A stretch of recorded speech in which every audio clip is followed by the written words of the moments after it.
Hello, hello, hello. I am Tracy Stokes, and I am a second year doc student in the program. I've worked in higher education for about 15 years. I've also worked in nonprofit organizations, still doing the same work. I've worked as an academic advisor. I've worked in multicultural student inclusiveness, the director for African American student programs.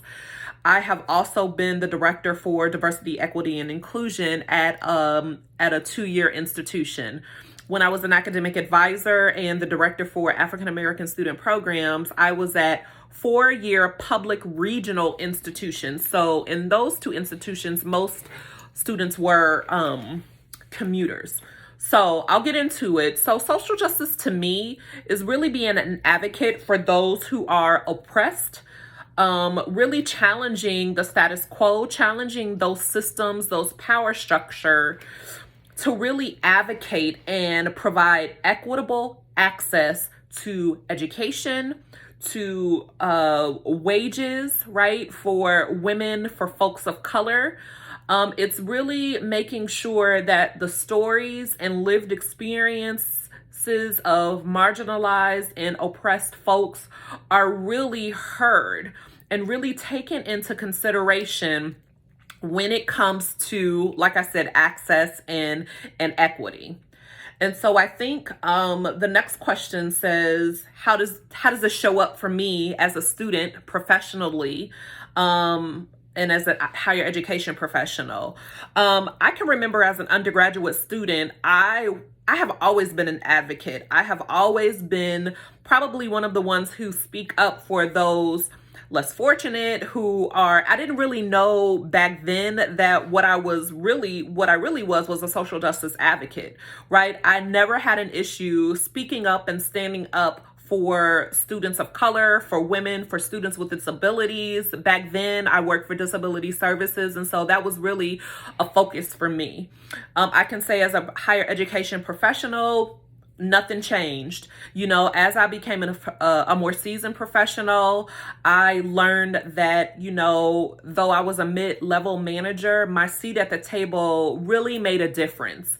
And so every chance I have, I advocate and I stand up and I make it known that, hey, we need to think about those students who may not have internet or, access to funding for books, or maybe have a stable home because their parents kicked them out because of how they identify their sexual identity, because maybe their parents are deceased.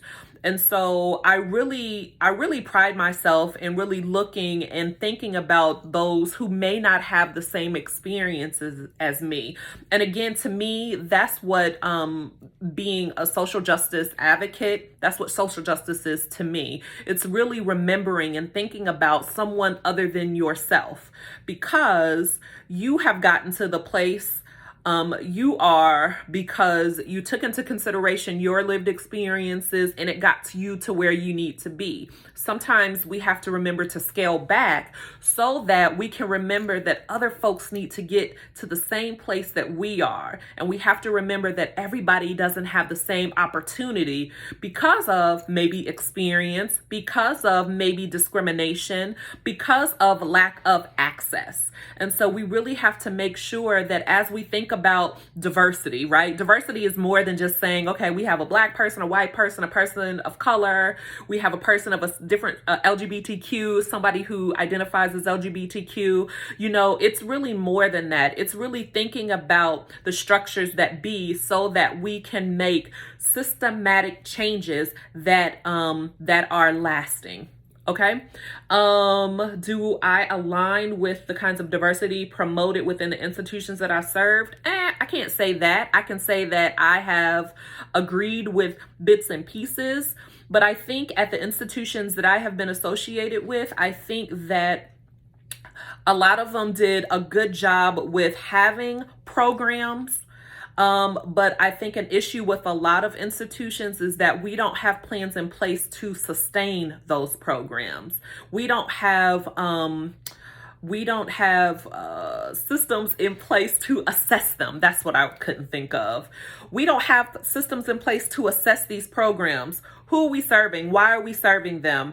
How are we making sure that we're serving them and providing these programs with fidelity, right? So in my last position as the director of diversity, equity, and inclusion, one of the things that I had to write about in a report to the state is, okay, you said you were going to do these things. How did you do it with fidelity?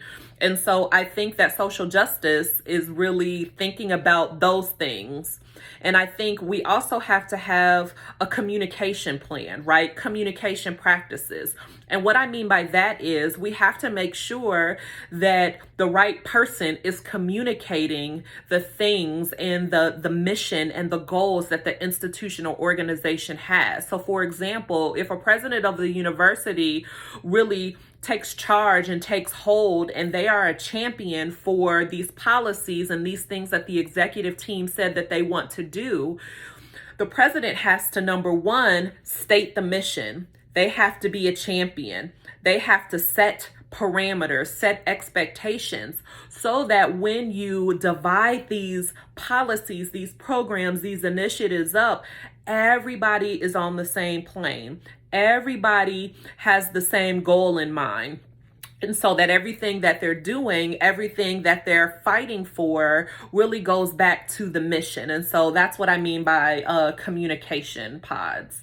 My ideal campus is just that, someone who has a leader in place that will champion, that will actually do the work, not just talk the talk. If that's one thing that bugs me, is that someone says that they are a champion for something and they just don't do it. And I think the last question is the conversations and perceptions. I think we just have to be ready to challenge the status quo. You know, you have to use your seat at the table in order to make a change. And that's not cliche. You know, if you are a mid-manager, you have a seat at the table. If you are a student, you have a perspective and an experience that someone else doesn't have. And so I'm a little over time. And so I can't wait to hear what you all have to say and what your experiences are. I'll see you this semester. Bye.